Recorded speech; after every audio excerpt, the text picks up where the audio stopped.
Bienvenidos a Teología en Discusión, un espacio donde la fe se piensa y se dialoga.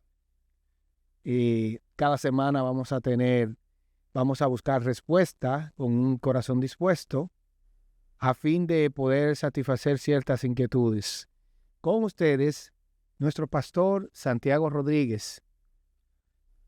Gracias a Jochi y al equipo de producción de este maravilloso, grandioso proyecto.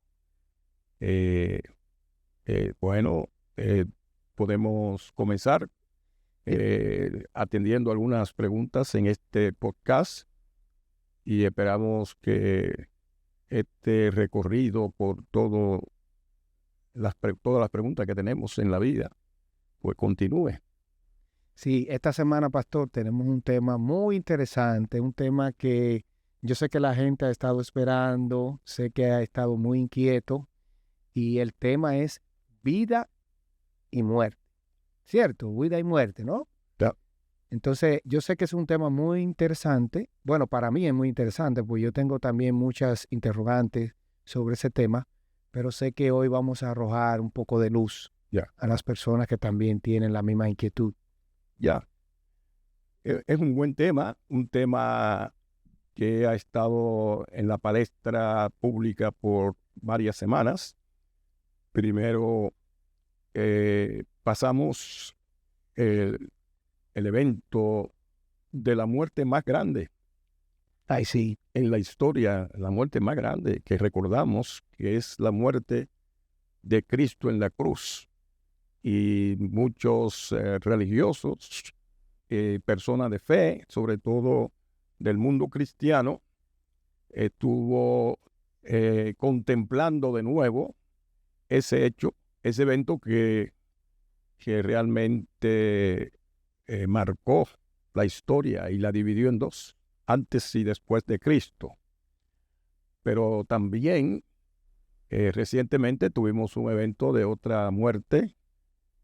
Como decía un amigo mío, están las muertes de los grandes y las muertes de los pequeños. Murió uno de los grandes, el Papa, y eso llamó la atención de todo el mundo. Los medios de comunicación se hicieron eco de esta partida porque la muerte del Papa, pues definitivamente impactará el mundo católico romano. Estamos hablando de millones y millones de personas que son seguidores de este líder. Entonces, el asunto que en términos generales, nosotros como dominicanos también hemos estado muy triste y apenado por las más de 200 muertes que tuvimos en este Tremendo accidente. Y todo esto ha sido como junto, ¿no? Y cada vez que muere una persona, cada vez que somos testigos de la muerte de una persona, nos damos cuenta, recordamos que somos vulnerables y que la muerte está más cerca que lo que nos imaginamos.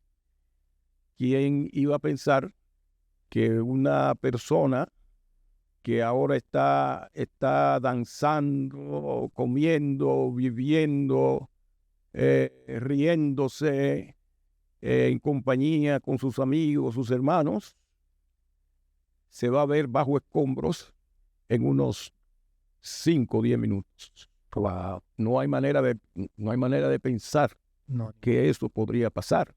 Eso es así. Así que yo creo que es un buen arranque de este podcast. Felicidades al equipo de producción por esta iniciativa. Así es. Bueno, entonces vamos a comenzar. No continuar. O a continuar, vamos a continuar. Yo tengo una pregunta que siempre me ha inquietado. Adelante. Y es el tema, ¿qué significa la vida? La vida. Sí, la vida. La vida es un tema, el tema de la vida es el tema más grande con el que nosotros nos enfrentamos continuamente. Es un tema no solamente religioso, sino también filosófico, es un tema científico, es un tema teológico definitivamente. Pero vamos a verlo de diferentes ángulos. La vida es una pregunta muy amplia, pero Sí. vamos a verlo de una manera sintética. A veces en nuestros idiomas, español o inglés, definimos la vida y su significado en forma muy simple, pero realmente hay en los idiomas antiguos como el griego, hay varias palabras para referirse a la vida que nos permite profundizar más en su significado. Por ejemplo, bio es una palabra griega, bio, de donde viene la palabra que todos conocemos, biología. Biología. Entonces, la manera más sencilla de definir la vida y su significado en biología es, ¿verdad?, que una persona nace, es concebida, se le da la vida, ¿no? Una persona recibe la vida como un regalo. Y biología es la definición más básica de la vida, en la que nosotros podemos decir que ese nivel básico de la vida se sostiene con cosas básicas. Hay varios versículos en la Biblia que nosotros quisiéramos, porque en la medida en que nosotros podemos entender la vida en sus diferentes dimensiones, podemos entender también la Biblia. Cuando Jesús dice, o cuando Lucas dice en el capítulo 21:4, porque todos aquellos echaron para las ofrendas de Dios de lo que les sobra, mas esta de su pobreza echó todo el sustento que tenía. La palabra sustento tiene que ver aquí con el sostenimiento de la vida. Hay muchas expresiones populares que se relacionan a ese nivel simple de la vida. Por ejemplo, aquí hay gente que cuando tú le dices, ¿cómo está? Aquí para buscar la comida. Exactamente. Para estar vivo. Claro. Para estar vivo.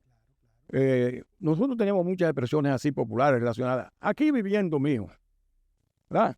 Y todos hemos oído en ese nivel más simple de la vida, que muchos trabajamos nada más. Yo nada más estoy trabajando para sostener la vida. Pero haciendo un paréntesis, hablando, ¿tiene algún propósito la vida? O sea, sí, ¿qué es el propósito? Ahí vamos. Ahí vamos. Está la otra palabra, suche, del origen griego, que se refiere a la parte psíquica, psicológica de la vida. O sea, nosotros no somos seres humanos hechos así de materia, somos cuerpo y ya. No, nosotros, la vida nuestra tiene un componente psicológico, psiquiátrico, mental, que está diseñado para ir dándole propósito a la vida. Por eso que la definición es muy importante para llegar al punto del propósito de la vida. Hay un versículo bíblico en Mateo 10:39 que dice, el que haya su vida la perderá, y el que pierde su vida por causa de mí la hallará. Aquí estamos hablando de dos tipos de vida. Profundo eso. Bueno, por eso tenemos que entender, y yo creo que por ahí que va dirigida la pregunta, y como usted dice en su introducción, la idea no es quedarnos en lo superficial, sino profundizar. Aquí está hablando de dos tipos de vida. Hay una vida que tú la pierdes, como es la vida física, la vida que define la biología, sí. Pero hay otro tipo de vida que es vida espiritual. O sea, tiene dos significados, ¿no? Dos significados, vida física, vida espiritual. Entonces, parece ser, según este versículo, que la vida espiritual es mucho más importante que la vida física material. A veces la salud mental, la salud psicológica es más importante que la salud en sentido general. La última palabra que define vida en el idioma griego es zoe, vida. Entonces, de ahí viene de esa raíz de zoe, de la palabra zoe, viene la raíz de la palabra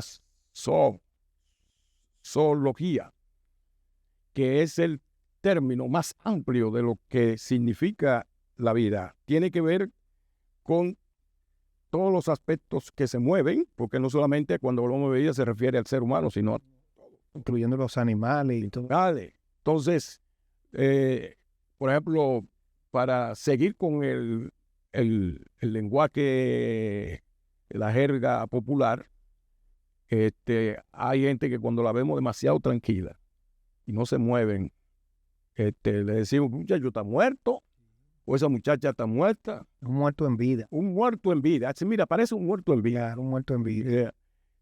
O si no, lo vemos sentado, viviendo una vida sedentaria. A los viejos le decimos, párate de ahí y muévete. Porque el movimiento es vida. Eso es lo que quiere decir, movimiento es vida. Entonces tenemos en 1 de Juan 5, 11 y 12 algo referido a esa otra definición de la vida. Y este es el testimonio que Dios nos ha dado. Que Dios nos ha dado vida eterna. Y esta vida está en su Hijo. El que tiene al Hijo tiene la vida, y el que no tiene al Hijo de Dios no tiene la vida. Aquí estamos hablando otra vez de la vida en sus diferentes dimensiones. Por eso que el estar consciente de lo que es la vida es lo que nos va a dar a nosotros una comprensión más clara acerca de cómo vivir y buscarle eso que usted está preguntando sobre el propósito. O sea, que el que no tiene al Hijo de Dios no tiene vida. Tiene vida. Porque el proceso tiene su explicación teológica. Primero, Dios es vida. Y yo le voy a complicar un poco la cosa. Dios es vida y Dios no tiene ninguna relación con la muerte. Eso va respondiendo a algunas preguntas que usted tiene sobre la muerte. Dios no tiene ninguna relación. Es más, y le voy a poner este dato que quizá usted no lo ha observado. En la narrativa de Génesis, en el Edén, donde Dios colocó al hombre y a la mujer, lo colocó a la sombra del árbol de la vida. Ahí no hay nada relacionado con muerte. No. Pero por ejemplo, la pregunta que yo le hice, ¿existe algún propósito en la vida? Entonces, sí, claro, hay un propósito en la vida. Y yo invito a cada persona que hasta que no cese, no descanse, hasta que no encuentre el propósito de su vida, porque no solamente el sentido general, la vida tiene propósito, sino de manera individual, de manera particular. Hay un autor que me gusta mucho, no recuerdo su nombre ahora, que dice que hay dos momentos grandes en la vida, que uno vive en la vida. El día que nace y el día que descubre su propósito. Significa que cada persona da fruto diferente. Cada persona vino a este mundo con un propósito diferente, ¿no? Cada uno. Un propósito no tiene, puede ser que tengan cosas en común con otras personas. Incluso se aconseja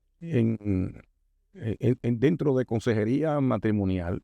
Yo muchas veces exploro los propósitos que tienen cada uno de la pareja, porque una de las tareas de las parejas es identificar los propósitos que tienen en comunes como pareja. Entonces usted me está diciendo que cada persona tiene una misión en la vida, ¿no? Así mismo.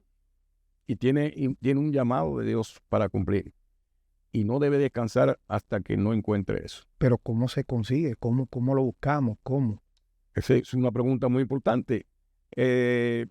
Hay ejercicios que se han hecho, ¿verdad? Incluso en el campo de la psicología, y que ya la Biblia lo prevé.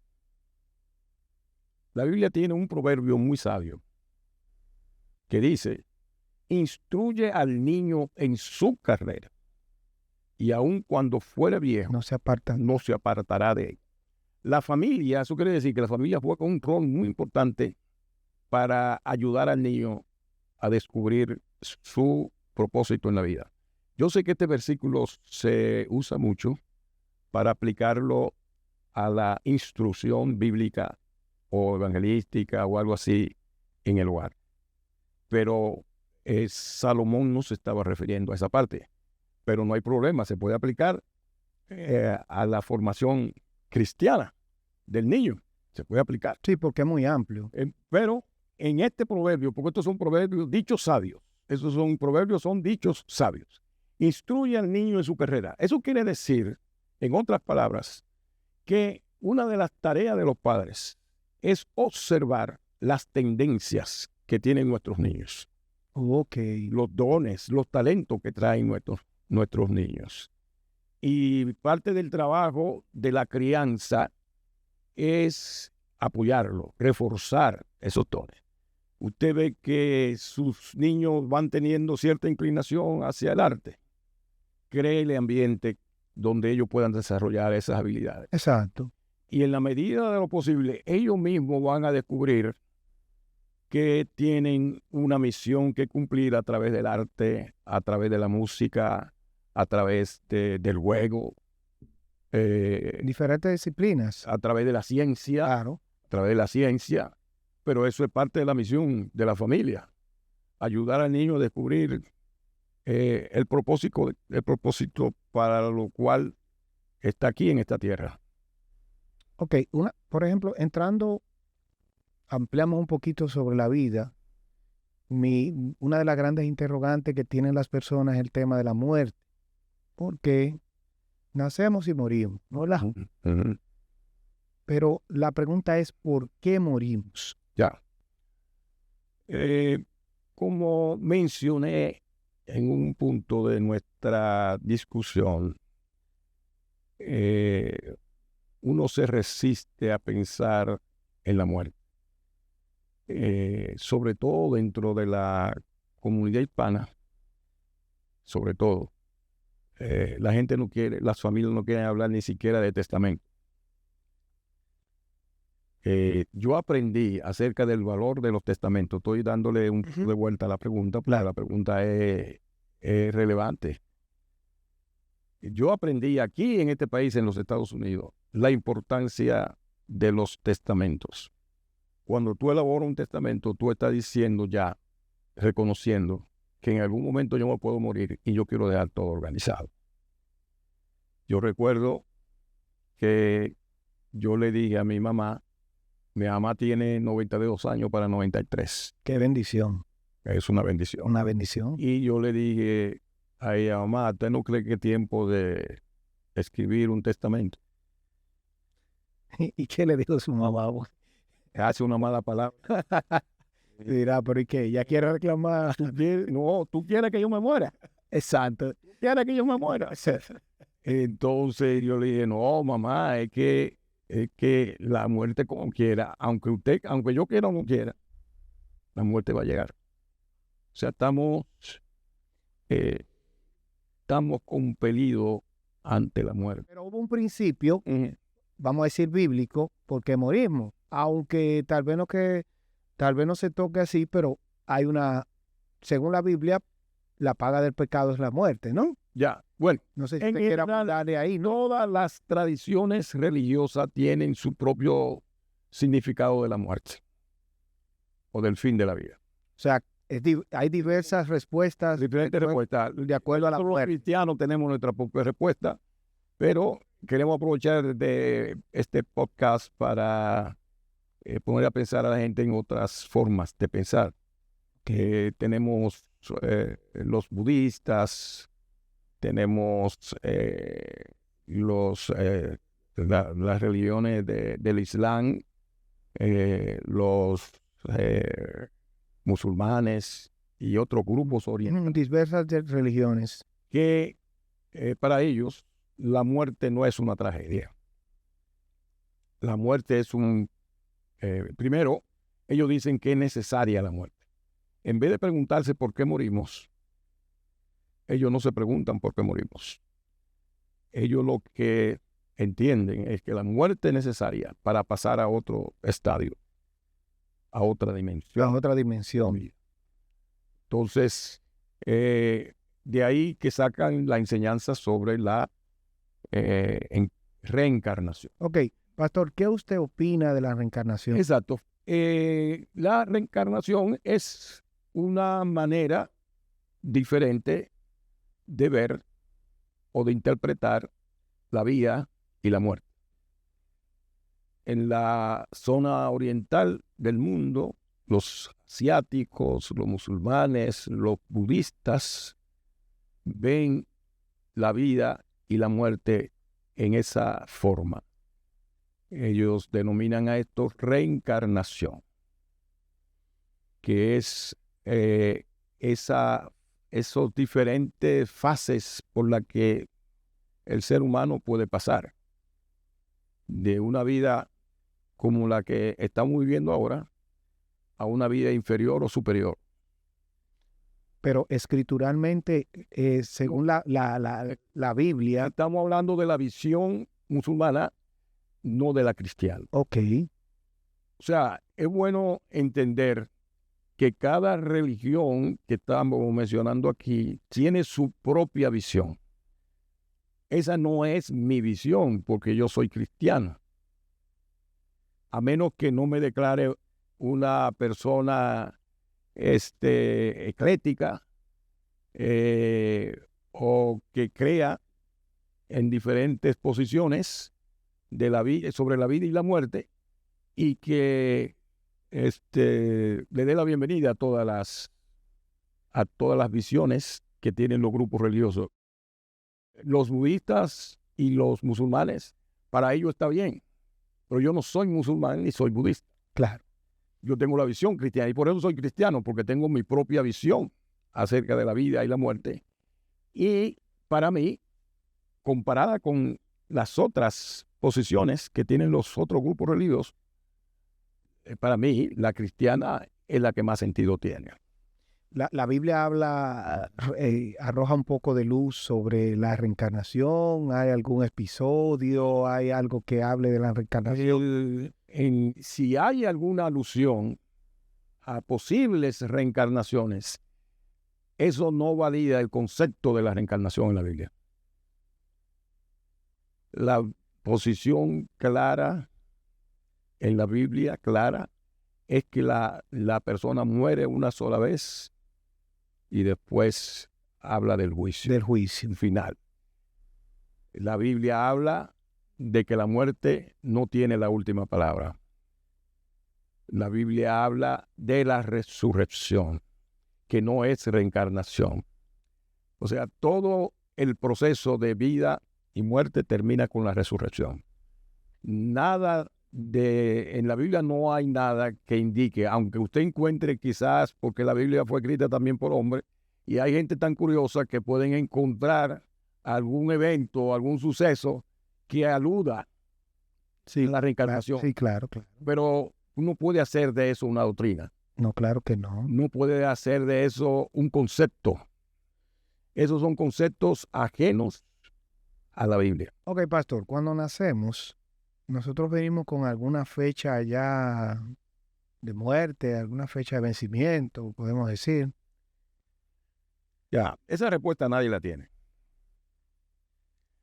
Pero uno llega a especular y a, ¿verdad?, conjeturar.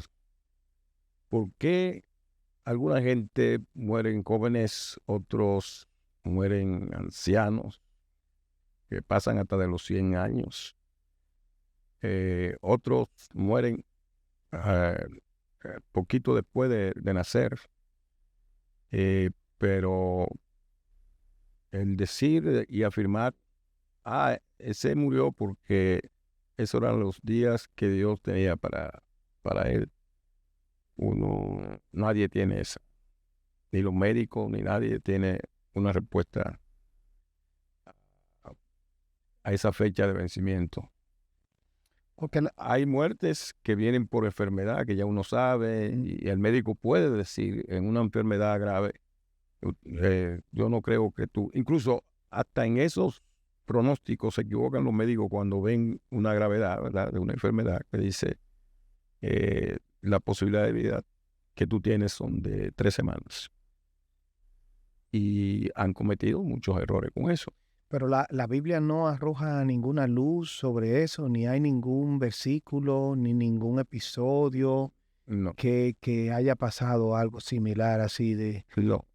Que tenga fecha así universalmente en términos, no hay nada que pueda uno decir, afirmar.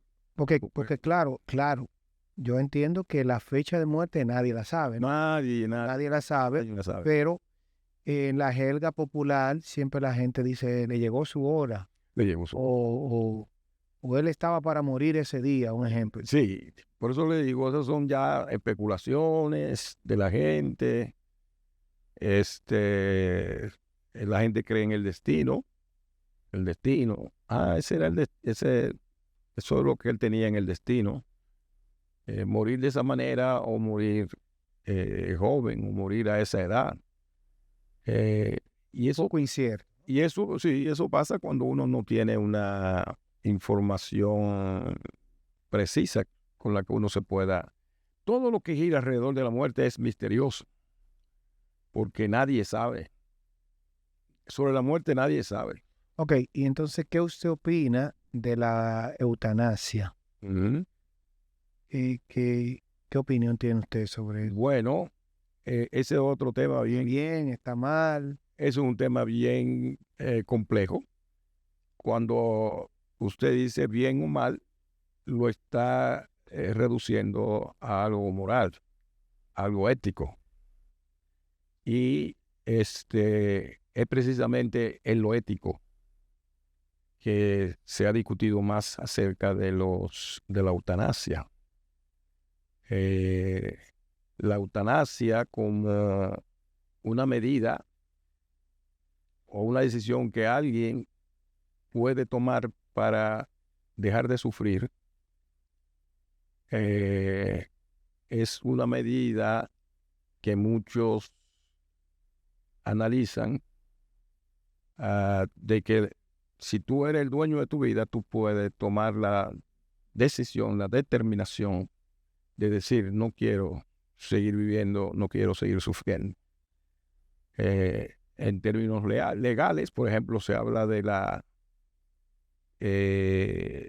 libertad individual de los individuos que tienen el poder o tienen la capacidad de decidir por ellos mismos.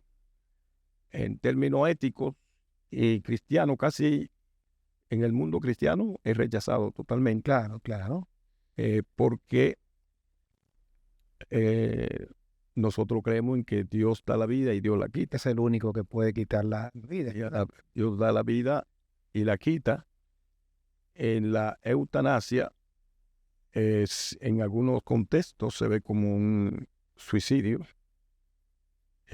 Suicidio planificado, vamos a decir. Y que alguien lo ayuda a suicidarse, a esa persona. En otro caso es francamente un asesinato, porque a veces no se le da la participación a la persona, sino que la familia toma la decisión por esa persona y el médico, quien lo cuida, sencillamente para de darle los tratamientos del lugar. Dentro de esa misma pregunta, ¿a dónde vamos cuando morimos? Es una pregunta, otra vez, bien compleja.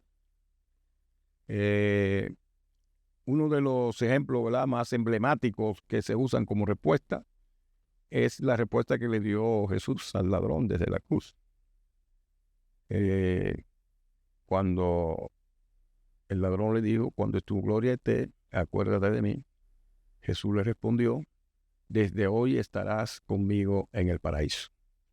Entonces, por eso hay muchos tipos de respuestas, como también está la parábola o la ilustración, la narrativa de Abraham y Lázaro. Ujú.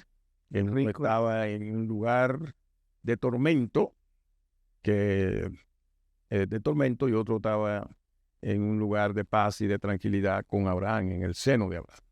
Entonces, aunque no hay una dirección específica, que uno pueda decir, ¿a dónde van los muertos? Vamos a la calle 24, Jochi Santo, número 4. No hay una dirección, pero sí hay entendimiento de que hay un lugar de espera. O sea, entonces lo que se refiere a la Biblia cuando dormimos, Esa es otra expresión. pero eso se refiere al cuerpo per se, porque No, habla de que dormimos, ¿no? dormimos, el cuerpo se destruye, como dice la Biblia, del polvo viniste y al polvo volverá. Eso ya se sabe, el destino del cuerpo ahí, ¿verdad? Está definido. O sea, el cuerpo vuelve al polvo. Ahora, fíjate que tiene conexión con la narrativa bíblica de Génesis, porque nosotros fuimos creados del polvo de la tierra. Y Dios puso en nosotros hálito de vida. Respiró en nosotros y nos dio vida. Eso mismo se espera que ocurra para la resurrección de los muertos. Que Jesús, a los que Él le dio vida y que fueron seguidores de Jesús y creyeron en la muerte y la resurrección de Jesucristo, recibirán hálito de vida y nosotros resucitaremos, como dice Primera de Corintios 15, resucitaremos en cuerpos glorificados. Cuerpos glorificados, o sea, cuerpos no mortales. Pero, por ejemplo, Cuerpos que no se corrompen, sino cuerpos incorruptibles. como esto es un programa de teología en discusión, me gustaría como profundizar un poquito en esa parte, porque la gente tiene mucha inquietud. Está bien, la Biblia no arroja exactamente, pero el mismo Jesús establece un ejemplo con Lázaro y el rico, ¿no? Y él establece que uno estaba en un lugar y otro estaba en otro lugar. Sí. Aparentemente la vida del rico no fue tan buena, ¿no? ¿Verdad? En la tierra, compara como que uno era rico y que había uno pobre que mendigaba a los pies de ese rico, ¿no? Ya. Entonces, ahí hay una comparación de que hay dos lugares, Sí. según la Biblia, Sí.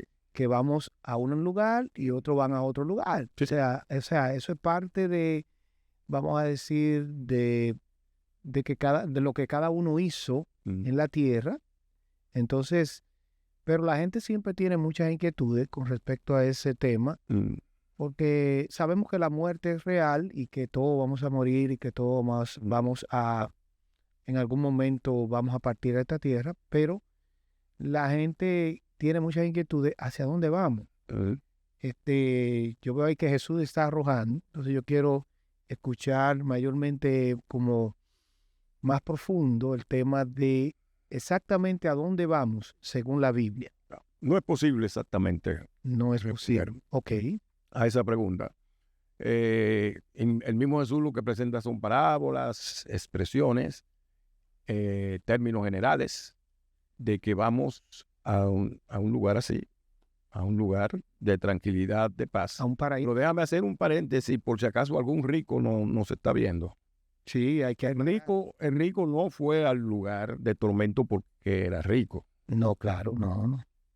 Sino por lo que hizo con su riqueza, que convirtió su riqueza en su propio Dios. Y cualquier cosa que nosotros pongamos en el lugar de Dios es idolatría. Eso quiere decir que ese rico vivió para sí y su riqueza y puso a Dios a un lado. Entonces, el que viviendo en la tierra pone a Dios en un lado, no puede esperar que lo reciban, Dios lo reciba en el paraíso, en un lugar de paz, sobre todo cuando tú, teniendo suficientes recursos para ayudar a los más pobres, fuiste indiferente a ellos. Entonces, hay una enseñanza. O sea, lo que nos quiere decir eso entonces es que no porque sea rico, no porque sea rico, sino lo que él hizo en la tierra, o sea, con sus bienes, cómo ayudó a otras personas, cómo le cambió la vida a otras personas. Así es. Es lo que mayormente nos enseña. Dentro de la muerte y la vida, también hay un tema, y es una inquietud, de que a veces cómo uno lidiar con, o sea, con las personas que han perdido a un familiar, que han tenido alguna situación reciente, cómo lidiar con eso, porque sé que es muy difícil, es una de las partes más difíciles. ¿Y qué esperanza nos da la Biblia acerca de eso? ¿Cómo manejar el dolor? Mira, la Biblia nos enseña a nosotros a ser personas normales, seres humanos normales. A veces muchos creyentes piensan que deben complacer a la gente en términos de su fe. Hay grupos cristianos que no le permiten a los cristianos muchas veces a procesar su dolor. Y como dijimos acerca de la definición de la vida, una de ellas tiene que ver con la vida psicológica y que tiene que ver en cómo manejar el dolor de un ser querido que usted perdió. La muerte es opuesto a la vida. La muerte es dejar de ser. La vida es ser. La muerte es dejar de ser. Totalmente lo opuesto. En términos médicos es cesación de la vida. Y el dolor más grande que siente una persona que pierde un ser querido es que ya no va a ver más esa persona. No tanto qué va a pasar con ella después de muerta, sino que ya esa persona no vuelve, o sea, no va a estar con nosotros, ¿no?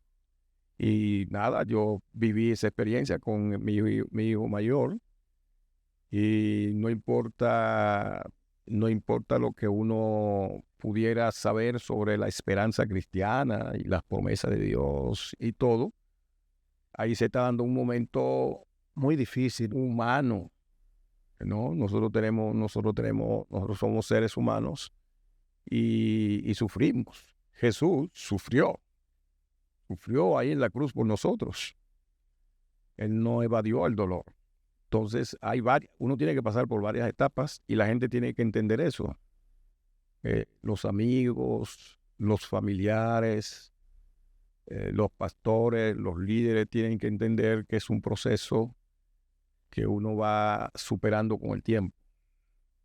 Hay cosas que nunca se borran, pero el momento, el salto para volver a la vida normal se toma su tiempo. Claro, y aprender a vivir con Hay varias etapas, hay una etapa de negación total. No puede ser, yo no lo puedo creer, ¿cómo va a ser? Y eso es algo normal. Un muchacho joven, y la gente, hay mucha gente que son más expresivos que otros. Lloran más y otros lloran menos, pero hay que dejar que cada quien procese su dolor. Entonces, después uno pasa a la próxima etapa, que es la etapa de la realidad, ya cuando uno entiende verdaderamente murió. Entonces ya ahí uno comienza a organizar las cosas, porque ya no se puede hacer nada en contra de la realidad. Eso es lo que pasó. pues lo vamos asimilando, pero eso también otra vez toma Su tiempo, claro. Hay otra etapa ya en la que tú tienes que decidir cómo seguir adelante en la vida, cómo seguir adelante con el dolor, porque el dolor no se elimina, pero cómo seguir adelante a pesar del dolor, a pesar de la memoria, a pesar de lo que, de la marca que dejó esa partida. Uno tiene que levantarse y seguir adelante, ¿sabes? En el caso de los cristianos, reafirmamos nuestra fe para poder seguir adelante en la esperanza que tenemos de que la muerte no tiene la última palabra. Y entonces nos fortalecemos en la fe, ¿verdad? Creemos en la manera en cómo uno asimila la vida y la muerte es determinante totalmente. O sea que este tema que la producción trajo es un tema verdaderamente que cambie, que entenderlo cambiaría, transformaría la manera en cómo vivimos todos. Pastor, ¿qué usted opina de la ayuda psicológica y espiritual en esos temas? Esa es una excelente pregunta, porque muchos de nuestros hermanos y hermanas piensan que la única intervención que una persona puede recibir en un momento así Tiene que es ser la espiritual. espiritual. Sí, venimos lidiando hace mucho tiempo con ese tipo de cosas. Pero vimos que una de las definiciones de la vida en el idioma griego tiene que ver con la psique, con la parte psicológica de la vida, y buscar un buen consejo o una ayuda buena psicológica. No todas las ayudas psicológicas son buenas, pero también no hay médicos que no son buenos, ¿verdad? Usted que es arquitecto sabe que no todos los arquitectos son tan buenos como usted. Entonces, tenemos muchos casos de psicólogos que realmente no hacen un buen trabajo, pero no se puede descartar la ayuda psicológica necesaria, pero muy necesaria en ese momento. Bueno, y que de hecho, no todos los pastores están capacitados en el área de la psicología, ¿no? Porque también hay que saber que son dos cosas distintas. Totalmente distintas, totalmente distintas. Y tú puedes ser buen consejero, incluso tú puedes ser pastor y psicólogo, pero si tú nada más estás en el ejercicio pastoral, no estás ejerciendo la psicología, entonces es preferible que tú lo refieras a un psicólogo que está precisamente ejerciendo la profesión, y tú agotas la consejería pastoral, que tiene su límite. ¿Verdad? Así que, Bueno, yo tengo, vamos a decir, una última pregunta, porque yo sé que las personas quisieran escuchar más, pero sé que también este tema no es para un solo podcast, es un tema muy amplio, un tema donde tenemos que ampliar, y hemos tratado de ser un poquito, si se dice, resumir un poco, ¿no? ya claro. Entonces, ¿qué deberíamos enseñarle a los niños sobre la vida y la muerte? Esa es una pregunta súper excelente, muy buena.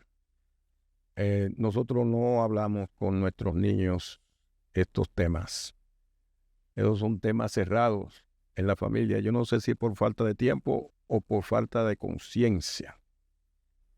Pero la enseñanza sobre la vida y la muerte debe comenzar en la casa. Y cuando los niños son pequeños, deben tomar conciencia del valor de la vida. Por ejemplo, para comenzar, la vida es bella, es maravillosa, no tiene que ser aburrida. La vida, si queremos vivirla de manera abundante como quiere Dios que la vivamos, abundante, debemos llenarla de todas sus partes y verla de una manera integral. Tú necesitas alimentar tu vida espiritual, tu vida física, tu vida psicológica. Al niño necesita aprender del balance de la vida, el cuidado que debe tener de su propia vida, porque por eso es que la Biblia dice que el mandamiento que la Biblia dice es que ama a tu prójimo, pero como a ti mismo. Es un tema muy interesante, es un tema que podemos nosotros también en algún momento desglosar, el tema de amar a su prójimo como a sí mismo, ¿no? Claro, tú tienes que aprenderte a amarte, a valorarte, a quererte como eres. Eso es un tema central en la familia si queremos criar niños saludables. Así como tú eres, está bien. Y hoy más que nunca, porque la televisión y los programas de los niños están llenos de cosas terribles que van en contra de la autoestima de los niños. Y si ellos aprenden lo que es gozar de una manera, lo que es divertirse en otra manera, y así sucesivamente, los padres deben tomar un liderazgo mayor en enseñarle estas verdades a los niños, a los teenagers, a los adolescentes. Mira, el número de adolescentes que se está quitando la vida crece. Es alarmante eso. Es alarmante. Y los jóvenes adultos también, no necesariamente por suicidio, sino que la están perdiendo por el estilo de vida que llevan. No, ellos no le dan mente a lo que verdaderamente protege la vida. El verdadero valor que tiene la vida. El valor que tiene la vida. Entonces, los niños deben crecer con esa conciencia desde pequeño del valor que tiene la vida.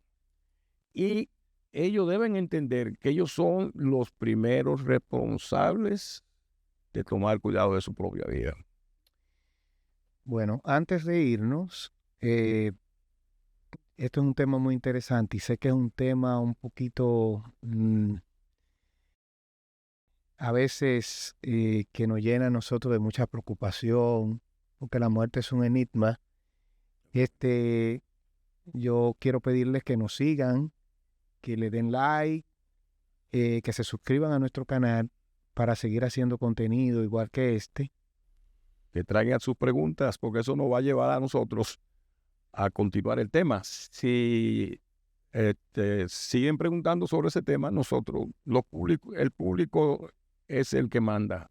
Disculpe, no sé si estoy... Es así. O sea, pueden escribir sus temas y sugerir temas. Pero antes de irnos, porque comenzamos diciendo de que seleccionamos este tema es por las tragedias que han ocurrido recientemente. Queremos dejar un mensaje final a las personas que nos escuchan, que están pasando por un momento de duelo, que han perdido algún familiar, que han sido parte de tragedias. Pues sabemos que en nuestro país sucedió una tragedia y muchas personas, yo mismo me vi afectado porque tenía también personas conocidas, perdí amigos en esa tragedia, pero quisiéramos como arrojar un poquito de luz, un poquito de esperanza. Como usted ha pasado por esta situación, queríamos dejarle unas palabras finales de